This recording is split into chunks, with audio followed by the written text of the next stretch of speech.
The Valtorian Empire controlled half the galaxy, and everyone knew it. Their ships were everywhere, and their soldiers had conquered thousands of worlds without breaking a sweat. When humans first made contact with the galactic community, the Valtorians barely noticed because Earth seemed like just another primitive planet full of weak creatures who would eventually bow down like everyone else. Ambassador Kyle Morrison stood in the center of the Grand Valtorian command chamber, and he looked completely calm even though dozens of armed guards surrounded him with weapons ready. The room itself was massive, with black walls carved from stone taken from defeated worlds, and a ceiling that showed a map of all the territory the Valtorians controlled. It was meant to intimidate visitors and remind them of their place in the universe. Commander Zekthor towered over Kyle with his metallic scales catching the light and his golden eyes staring down with obvious contempt. The commander was used to smaller species trembling before him, but this human just stood there with his hands clasped behind his back like he was waiting for a bus. Zekthor found it irritating. Your species has been allowed to exist within our borders, Ambassador Morrison, so do not mistake our tolerance for weakness. Zekthor's voice echoed through the chamber, and several of his officers nodded in agreement. Kyle smiled, but the expression didn't reach his eyes. Commander, I'm here as a courtesy, because my government wants to make sure there are no misunderstandings about what's going to happen next. Misunderstandings. Zekthor's mandibles clicked in what might have been laughter. You speak as if humanity has any power in this discussion. Not power, Kyle replied in that same calm tone. Just information and a warning. Your fleet is currently moving toward our mining colony on Sigma 7, and we're asking you to turn around and go home. The entire chamber went silent, because several Valtorian officers exchanged surprised glances. Their fleet movements were classified military secrets, yet this human diplomat knew exactly where they were going and when they would arrive. Zekthor's eyes narrowed as he leaned forward. That system lies in disputed territory, and your colony is illegal according to our laws. Kyle shook his head slowly. The system lies within the buffer zone established by the Galactic Council, and humanity has every legal right to be there. But that's not why I'm here, Commander. He paused and let his words hang in the air. I'm here to warn you that you're about to step where you shouldn't have. Is that a threat, Ambassador? Zekthor's massive frame cast a shadow over the human and his hand moved closer to his weapon. It's a warning, Kyle said quietly. There's a difference, you see. Threats are what you make when you want to scare someone into doing what you want. Warnings are what you give when you actually care about what happens next and want to prevent something bad. Your concern is noted and completely dismissed. Zekthor growled, and several guards stepped closer. The Valtorian Third Fleet will arrive at Sigma 7 inches, exactly 48 hours, and your colonists will evacuate immediately, or they will be removed by force. This conversation is over, Ambassador. Kyle reached into his jacket, and every single guard in the room raised their weapons and pointed them at him. He moved very slowly and very deliberately as he pulled out a small data chip and placed it on the polished table that separated him from the commander. He slid it across the surface until it stopped right in front of Zekthor. Before I leave, Commander, I'm authorized to share something with you. Historical records and videos and battle reports from our own past. He tapped the table next to the chip. Humanity has a saying that those who don't learn from history are doomed to repeat it. I suggest you learn from our history before it becomes yours. Zekthor stared at the tiny chip but made no move to touch it. We have studied your species, Ambassador Morrison. We know about your petty wars and your primitive weapons and your small conflicts over resources. You have nothing that concerns the Valtorian Empire. Kyle stood up and straightened his jacket with careful movements. Then you haven't studied us well enough, Commander. He turned toward the exit and started walking. Good luck with your operation. You're going to need every bit of it. His footsteps echoed in the vast chamber as he walked toward the massive doors, and Zekthor watched him go with an unfamiliar feeling gnawing at his chest. It wasn't fear, because the Valtorian Empire feared nothing and no one. But it was something close to doubt, and that bothered him more than he wanted to admit. Lieutenant Helen Carter was waiting outside the chamber with her arms crossed and her expression tense. She had been listening to the conversation through a concealed transmitter, and she knew exactly how it had gone. "How bad was it?" she asked as Kyle approached. "About as bad as we expected," Kyle replied with a slight shrug. "They're not going to listen to reason, and they're definitely not going to back down based on words alone. Did you give them the data package?" "I did, and whether they actually look at it or not is completely up to them now." Kyle glanced back at the closed doors behind them. "We've done everything we can do, Helen. We warned them clearly and gave them all the information they need to make an informed decision. Now, it's their choice. And if they don't change their minds and still attack the colony," Kyle's expression hardened, and his voice dropped to something cold and final. "Then, they're about to learn why humanity doesn't have a galactic empire of our own. We never needed one because we learned a long time ago that empires fall, but survivors endure." Helen nodded slowly, and they walked together toward their ship. Behind them, the Valtorian command chamber remained quiet, as Commander Zekthor stared at the data chip on his table. His officers waited for orders, but he said nothing for a long time. Finally, he reached out and picked up the chip and turned it over in his massive hand. What could these primitives possibly have in their history that would concern the mighty Valtorian Empire? What could they show him that would make any difference to his orders or his mission? He had conquered dozens of species and destroyed hundreds of enemy fleets. He had seen everything war had to offer. But something about the human ambassador's calm certainty bothered him. Something about the way Kyle Morrison had looked at him with what seemed like pity rather than fear. Something about those 7 words kept echoing in his mind. "You stepped where you shouldn't have." Zekthor inserted the chip into his personal console and decided to see what these humans thought was so important. It was probably nothing but propaganda, designed to make them seem more dangerous than they actually were. He would watch it and dismiss it, and then proceed with his mission exactly as planned. He had no idea that the next few hours would change everything he thought he knew about humanity. Commander Zekthor sat alone in his private quarters staring at the data chip for nearly an hour after the human ambassador had left. Every instinct told him to throw it away and forget about it, because accepting information from an inferior species seemed like weakness. But curiosity had always served him well throughout his long military career, and he had risen to his rank by gathering intelligence and using it wisely.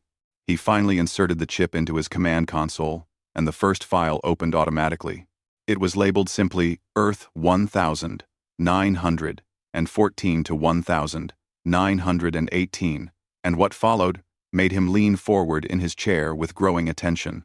The recording showed primitive armies equipped with weapons that looked ancient even by the standards of the galaxy's least advanced species.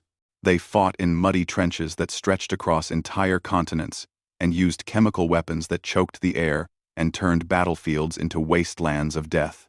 The numbers appeared on his screen, and Zekthor had to read them twice to believe what he was seeing. 16 million dead in just 4 years of fighting. 16 million casualties from a war fought with bolt-action rifles and artillery shells and poison gas. The narration explained calmly that humanity had learned to industrialize death itself and turn entire nations into war machines.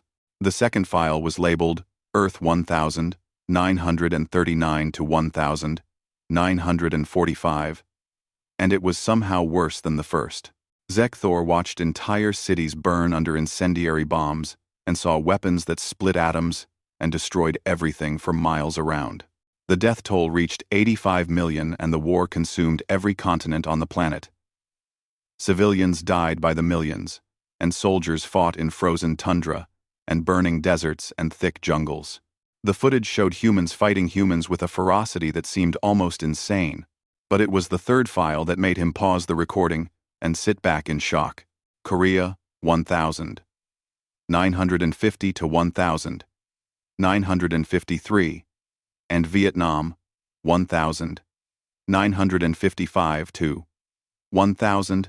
1975, and dozens of smaller conflicts that spanned decades without ever officially ending.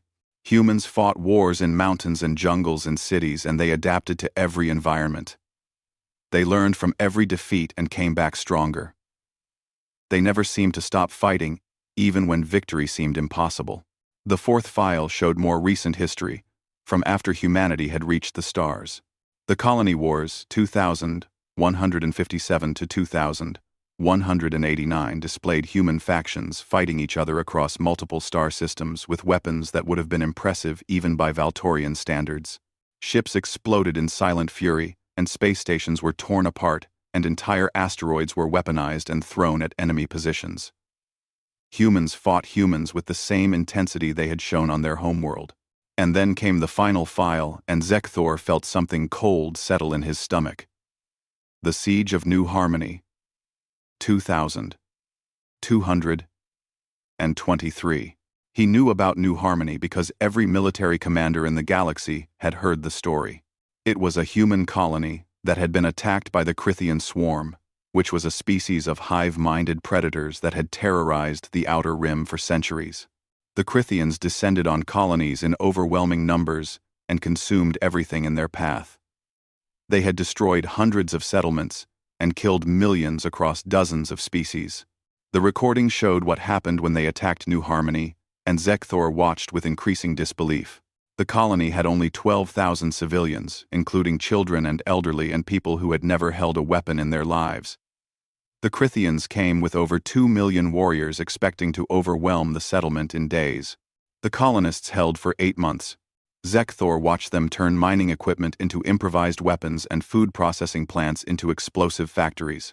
They converted underground tunnels into elaborate death traps and turned every street into a killing zone.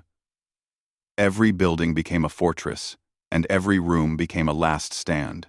The footage showed civilians fighting with tools and pipes and bare hands when their ammunition ran out. When the Galactic Council finally sent a relief force, they found the colony still standing and the Crythians completely destroyed.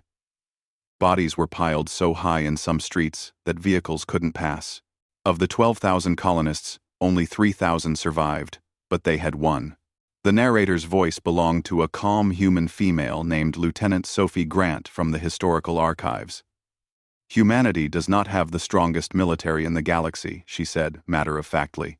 "We don't have the most advanced technology, or the largest empire, or the best ships.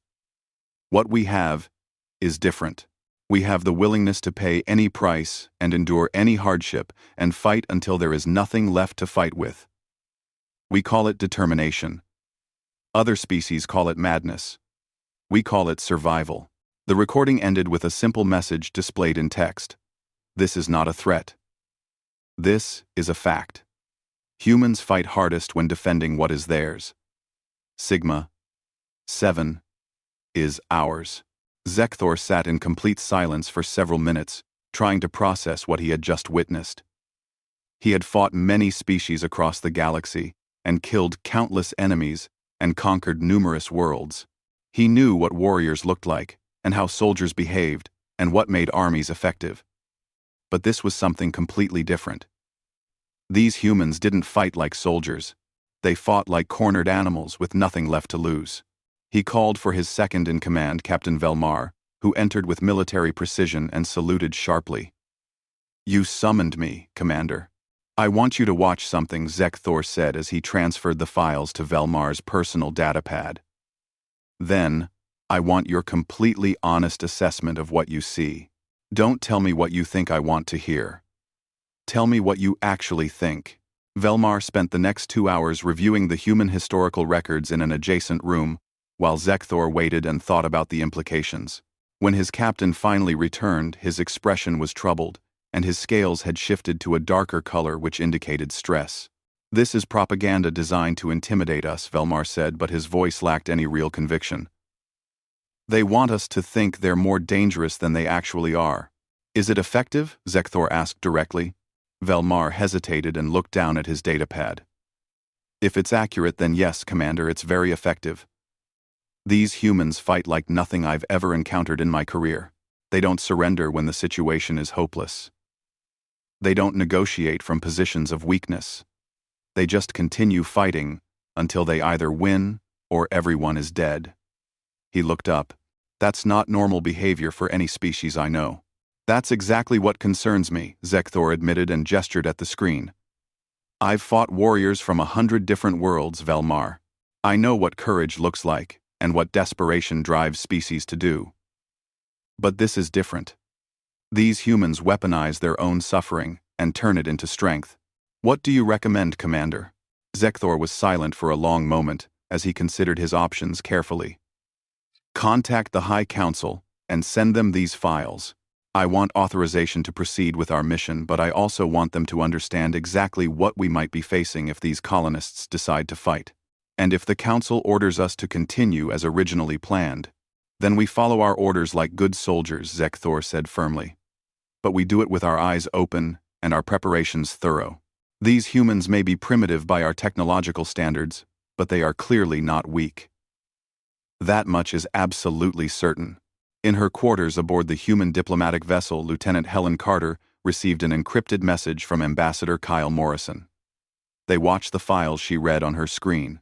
Our intelligence confirms the commander spent over 2 hours reviewing them and then showed them to his second-in-command. Now we wait and see if they're smart enough to learn from what they saw. Helen typed her response quickly. And if they're not smart enough? Kyle's reply came almost immediately. Then we show them why those files were just the warning.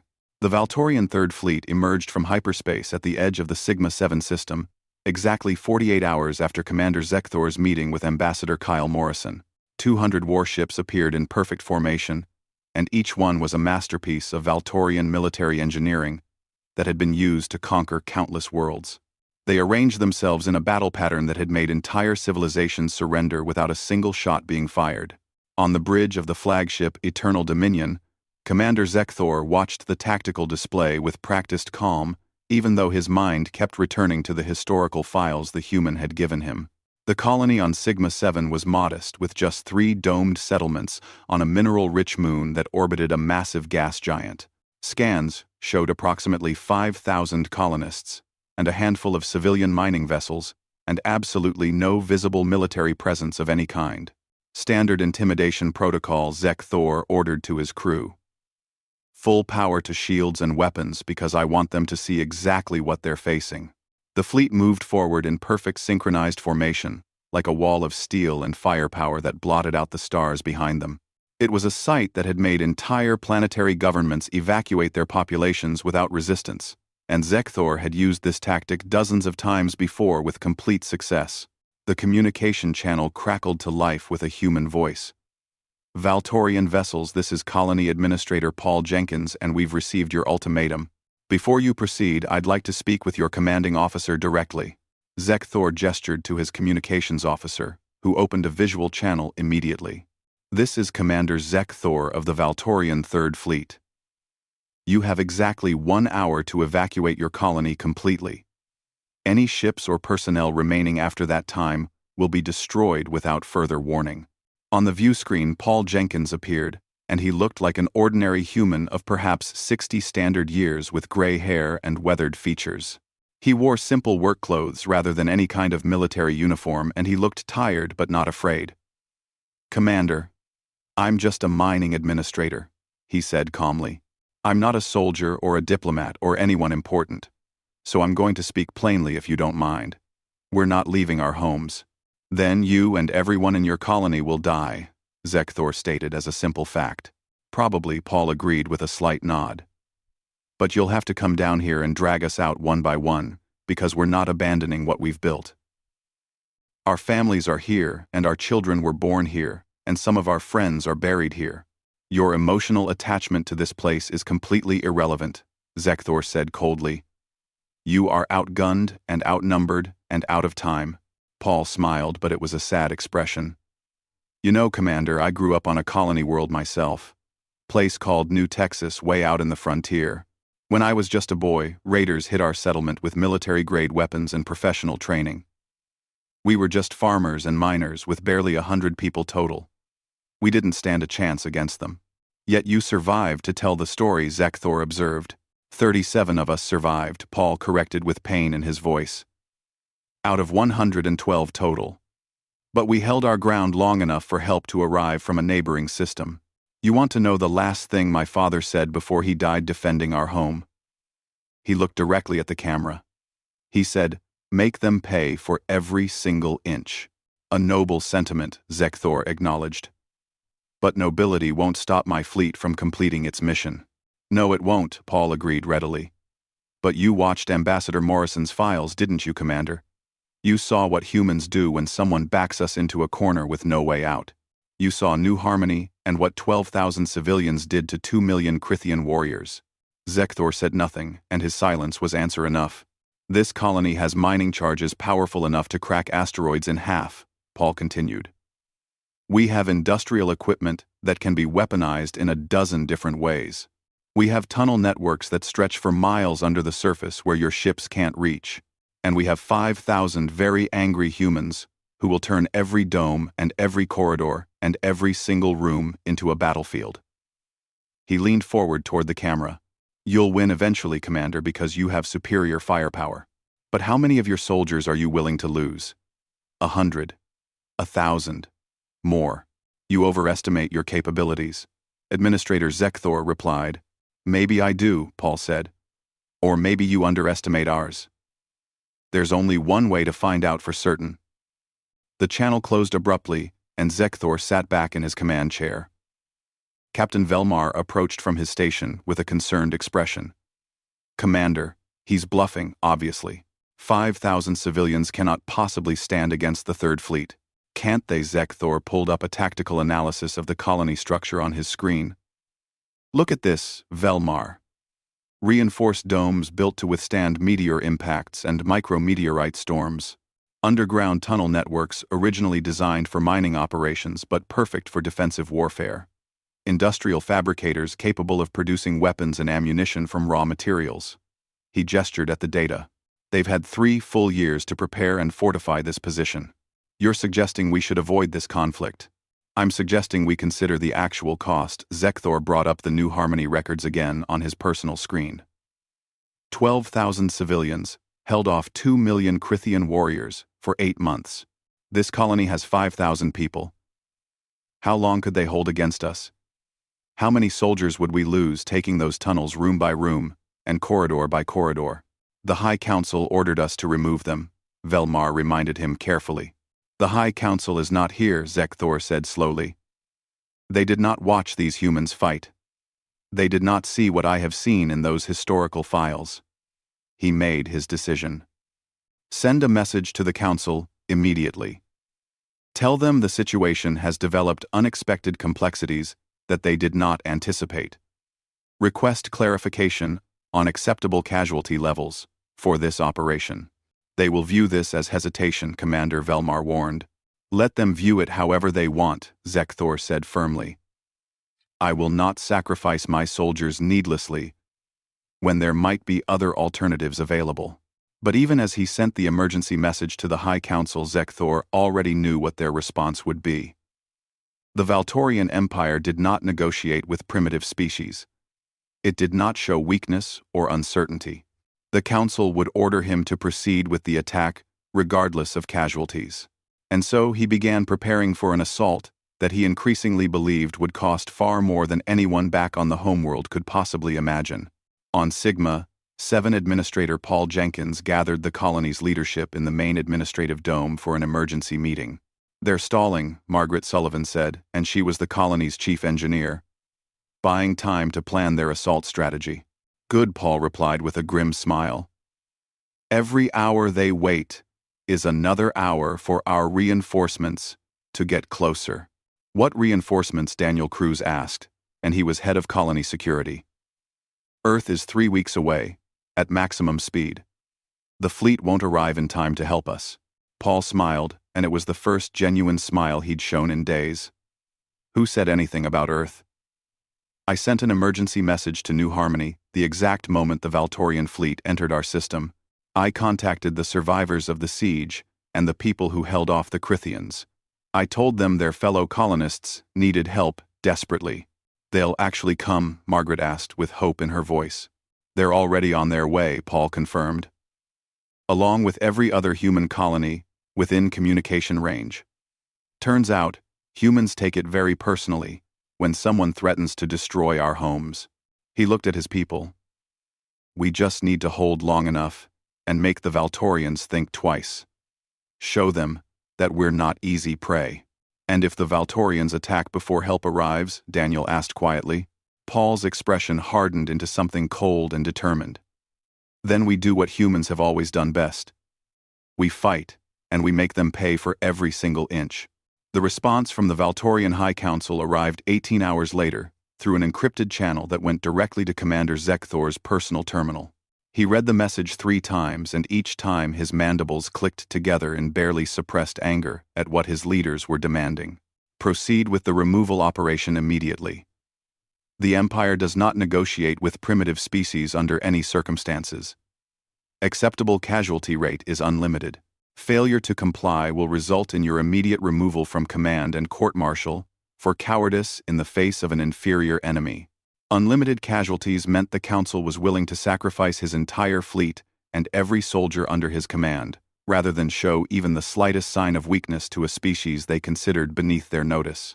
Zekthor had served the Empire faithfully for decades, but this order made him question the wisdom of his leaders for the first time in his career. Commander Velmar entered the bridge and approached with careful steps. The Council has responded. They have Zekthor confirmed without looking up from his screen.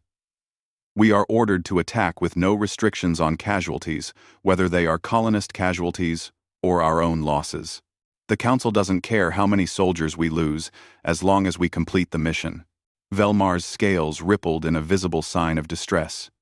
That's completely insane. Even if we eventually win, the cost will be enormous for such a minor objective. The Council cares more about political appearances than practical military strategy, Zekthor said bitterly. We cannot be seen backing down from humans, because other client species might start getting ideas about their own independence. So, we attack a heavily fortified position, defended by a species known for suicidal determination, simply to maintain our political reputation. Velmar's tone was carefully neutral, but Zekthor could hear the disagreement. Underneath. Those are our orders, Zekthor replied and brought up the tactical display of Sigma 7 on the main screen. But we will not sacrifice our troops needlessly or stupidly. Begin deep scanning for weaknesses in their defensive setup. I want detailed analysis of their tunnel networks, and their power generation systems, and their life support infrastructure. If we must do this, then we will do it as intelligently as possible. Commander, the communications officer suddenly interrupted. We're detecting multiple hyperspace signatures. Ships are arriving in the system. Zekthor's full attention snapped to the sensor display, and he watched as human vessels dropped out of hyperspace one after another at the edge of the system. They weren't military warships in any traditional sense. He saw mining vessels that had been retrofitted with improvised weapons, and transport ships covered with welded armor plating, and even a few civilian pleasure yachts that now bristled with missile pods. Give me a count, Zekthor demanded. 43 vessels and still climbing, Commander. No, wait, make that 61. They're still arriving. Within 1 hour, over 200 human ships had gathered at the system's edge in a defensive formation. They were a completely random collection of civilian vessels turned into warships, and no two looked alike. Each one had clearly been modified by its crew using whatever materials and weapons they could find or fabricate. A communication request came through and Zekthor accepted it immediately. The face that appeared on his screen belonged to a woman in her 50s, with deep scars crossing her weathered face and eyes that had witnessed far too much combat. Commander Zekthor, I'm Captain Linda Hayes of New Harmony. I understand you're considering attacking our people on Sigma 7. Captain Hayes Zekthor recognized the name from the historical files. You commanded the civilian defense of New Harmony during the Crithian siege. I did, Linda confirmed without emotion.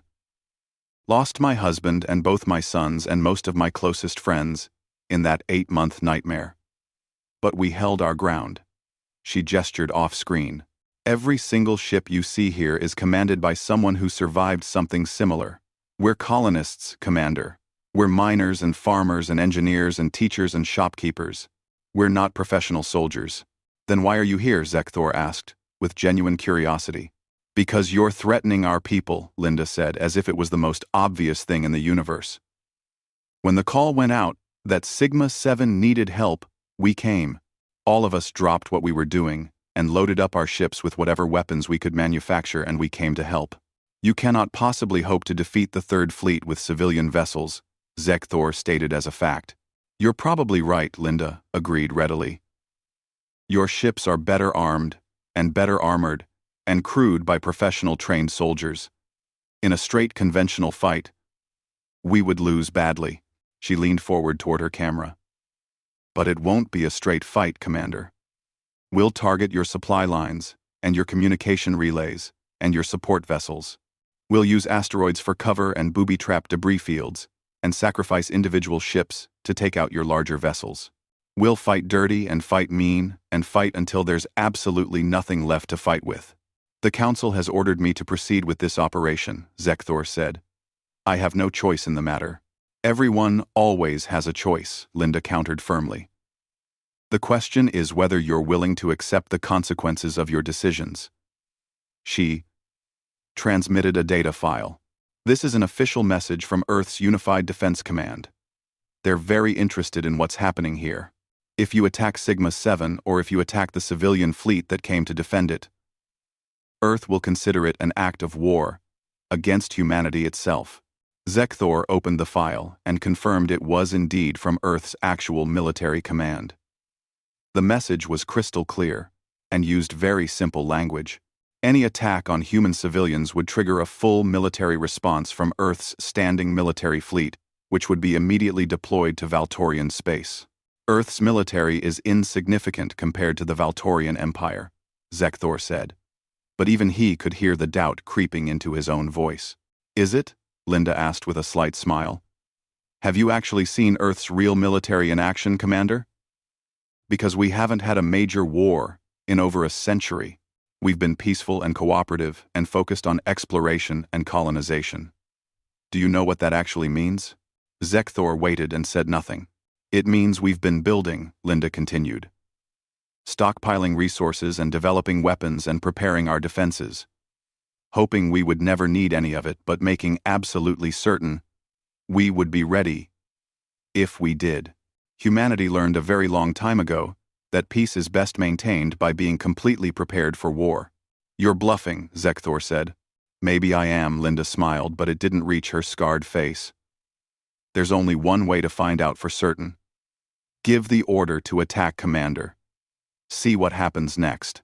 The channel closed abruptly, and Zekthor stared at the screen, showing 200 civilian ships arranged in defensive formation around Sigma-7. Captain Velmar approached his command chair carefully. Commander, what are your orders? Zekthor studied the tactical display for a long moment.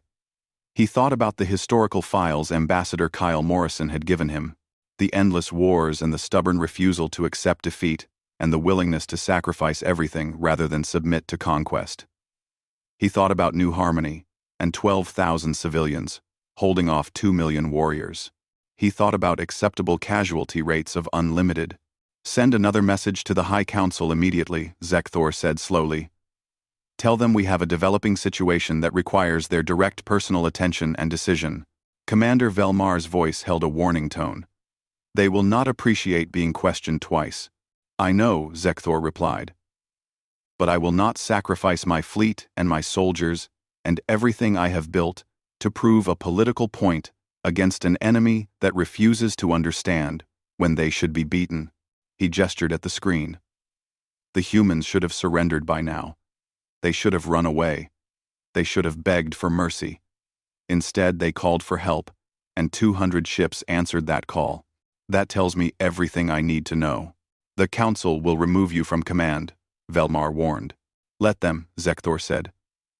Better to lose my command than lose my entire fleet in a pointless battle.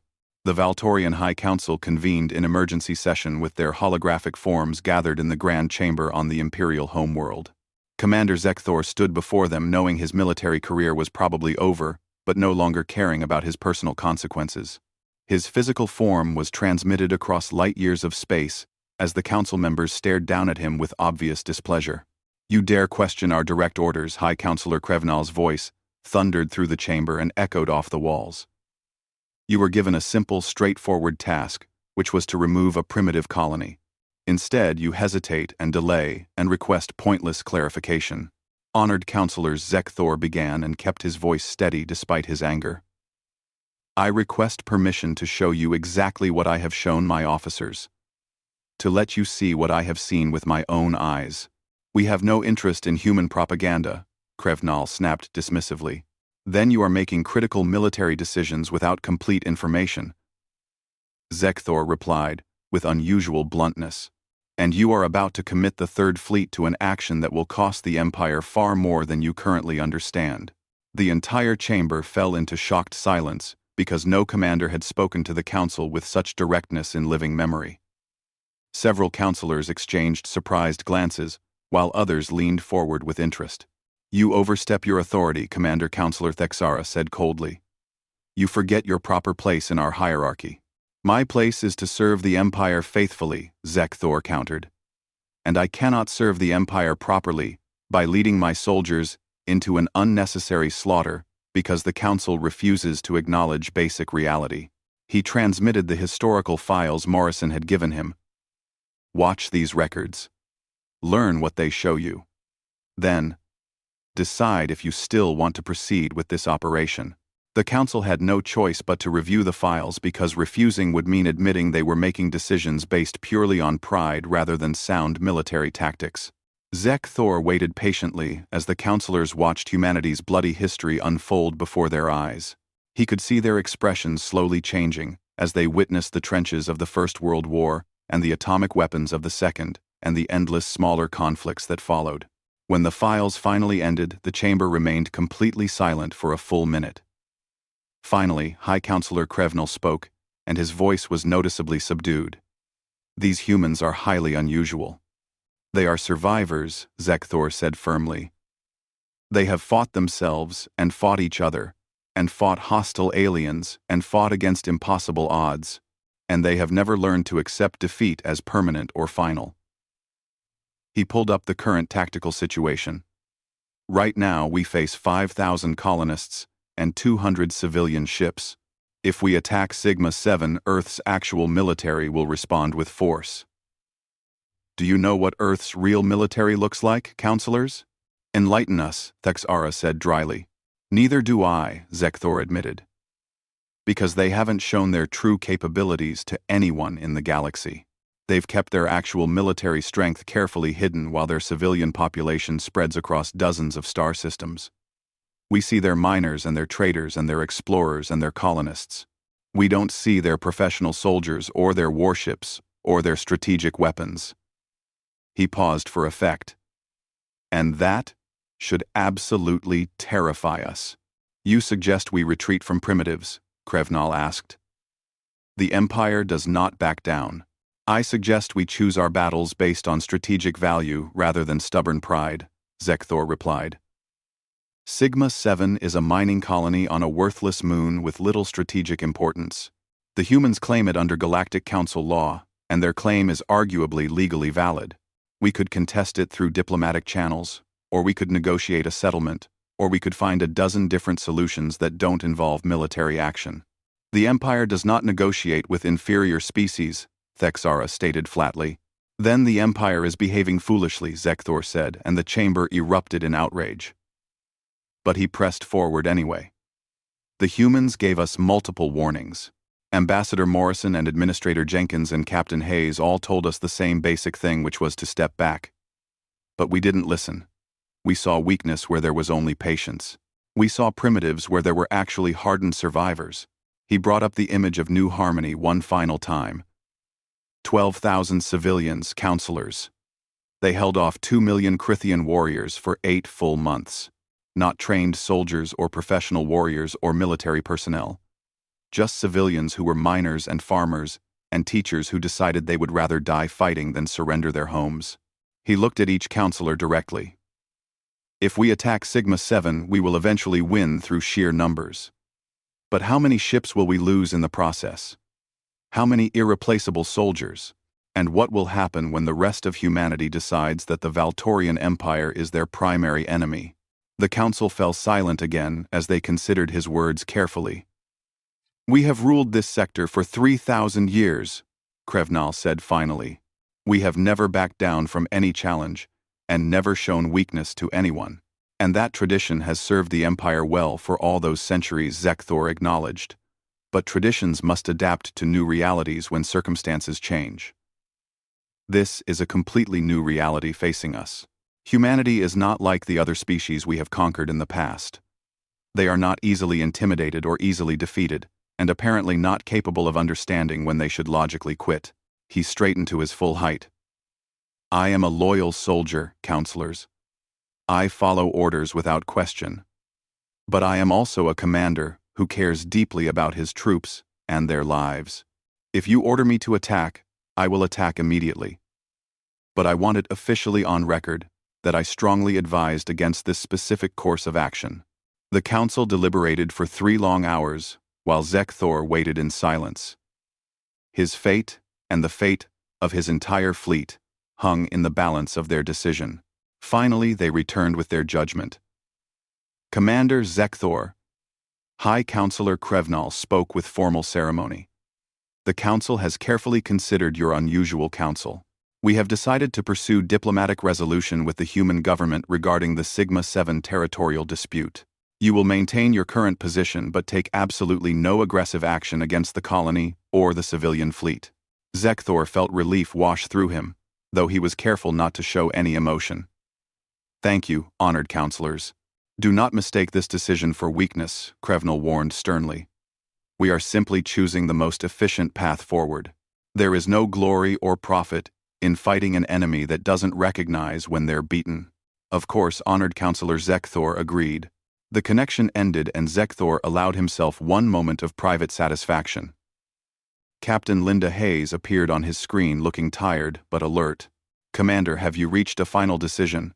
Captain Hayes, the Valtorian Third Fleet, will be withdrawing from Sigma-7 immediately. The territorial matter will be resolved through proper diplomatic channels.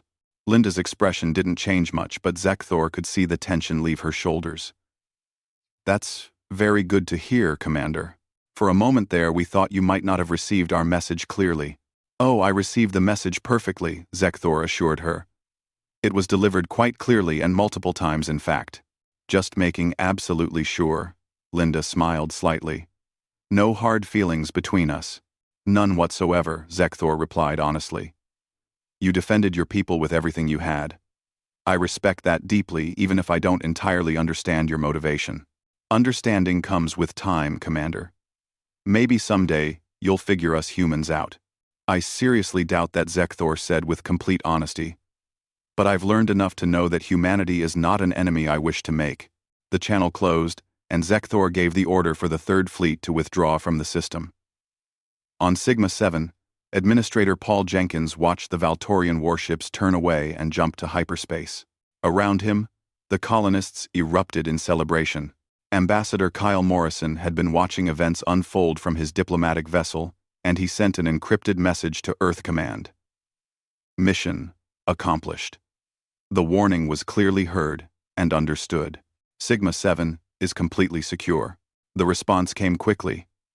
Well done, Ambassador. It appears the Galactic Empire is learning what it means to step where they shouldn't have. Kyle smiled because humanity had won this confrontation not through superior firepower, but through superior understanding of psychology. They had shown the Valtorians exactly enough of their history to make them hesitate, and exactly enough of their determination to make them reconsider, and exactly enough of their unity to make them back down completely. It wouldn't be the last time the galaxy underestimated humanity. But word would spread quickly about Sigma-7, and about the civilians who refused to run, and the empire that chose not to fight them. The galaxy was learning a lesson that humanity had known for thousands of years. Sometimes the most dangerous enemy is the one who refuses to acknowledge they can lose.